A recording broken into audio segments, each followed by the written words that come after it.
भक्तों, अब आप गीता का ज्ञान में अध्याय 2 भाग 1 का आनंद ले। तो शुरू करते हैं। संजय धृतराष्ट्र से कह रहे हैं। संजय ने कहा, इस प्रकार करुणा से अभिभूत, आंसुओं से भरे हुए व्याकुल नेत्रों वाले शोकग्रस्त अर्जुन को देखकर मधुसूदन श्री कृष्ण ने यह शब्द कहे। श्री भगवान ने कहा, हे अर्जुन, इस विपरीत स्थिति पर तुम्हारे मन में यह अज्ञान कैसे उत्पन्न हुआ? न तो इसका जीवन के मूल्यों को जानने वाले मनुष्यों द्वारा आचरण किया गया है, और न ही इससे स्वर्ग की और न ही यश की प्राप्ति होती है। इसलिए हे अर्जुन, तुम नपुंसकता को प्राप्त मत हो, यह तुम्हें शोभा नहीं देता है। हे शत्रुओं के दमन करता, हृदय की तुच्छ दुर्बलता को त्याग कर युद्ध के लिए खड़े हो।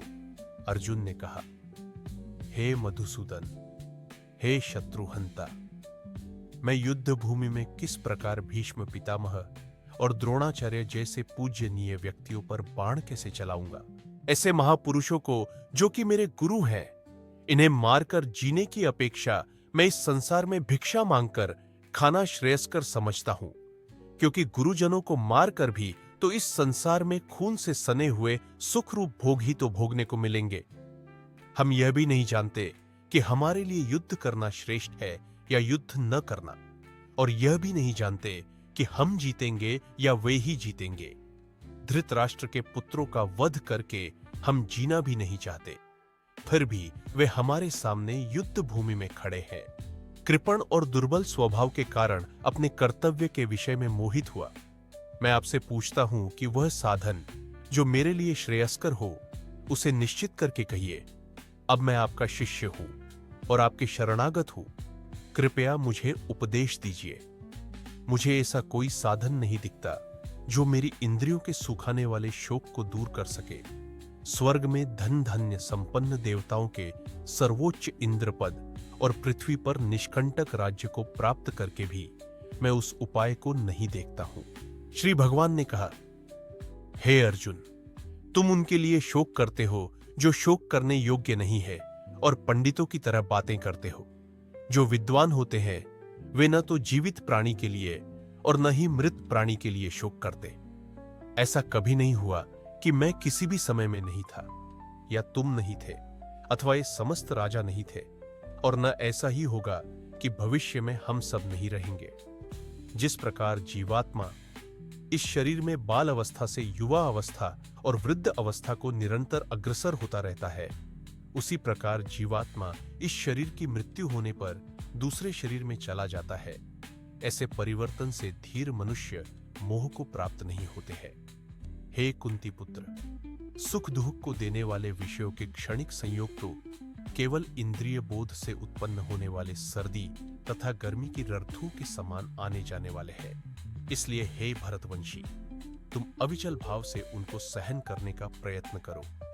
हे पुरुष श्रेष्ठ, जो मनुष्य दुख तथा सुख में कभी विचलित नहीं होता है, दोनों परिस्थितियों में समभाव रखता है, ऐसा धीर पुरुष निश्चित रूप से मुक्ति के योग्य होता है।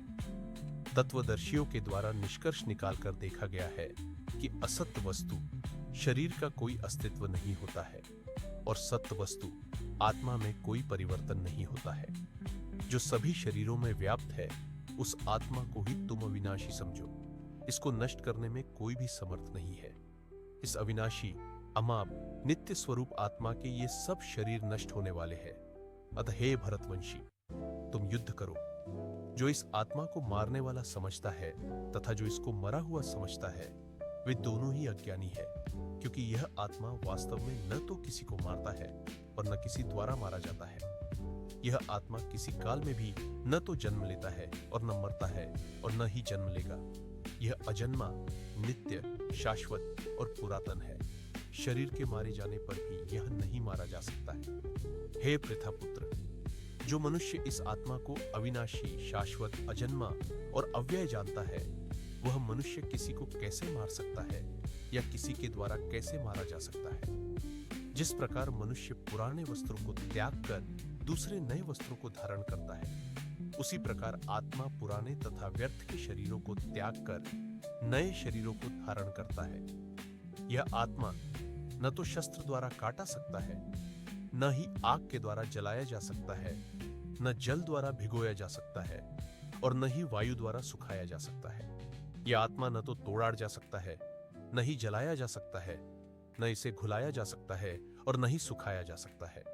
यह आत्मा शाश्वत, सर्वव्यापी, अविकारी, स्थिर और सदैव एक सा रहने वाला है। यह आत्मा अदृश्य, अकल्पनीय और अपरिवर्तनीय कहा जाता है। इस प्रकार आत्मा को अच्छी तरह जानकर तुम शोक करने के योग्य नहीं है। हे महाबाहु, यदि तुम इस आत्मा को सदा जन्म लेने वाला तथा सदा मरने वाला मानता हो, तो भी तुम इस प्रकार शोक करने योग्य नहीं हो। जिसने जन्म लिया है उसकी मृत्यु निश्चित है और मृत्यु के पश्चात पुनर्जन्म निश्चित है। अतः इस बिना उपाय वाले विषय में तुम शोक करने योग्य नहीं हो। हे भरतवंशी, संपूर्ण प्राणी जन्म से पहले अप्रकट रहते हैं और मरने के बाद भी अदृश्य हो जाने वाले हैं। केवल बीच में ही इन्हें देखा जा सकता है। अतः शोक करने की कोई आवश्यकता नहीं है।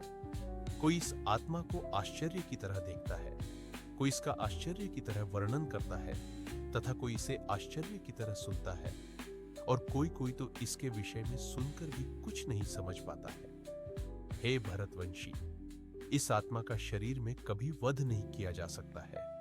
अतः तुम्हें किसी भी प्राणी के लिए शोक करने की आवश्यकता नहीं है। भक्तों, आगे का गीता ज्ञान इसके अगले भाग गीता का ज्ञान अध्याय 2 भाग 2 में देखेंगे। और हां, कमेंट करके जरूर बताइएगा आपको यह वीडियो कैसी लगी, और हां, शेयर, लाइक और सब्सक्राइब करना ना भूलें। जय श्री राधे कृष्णा।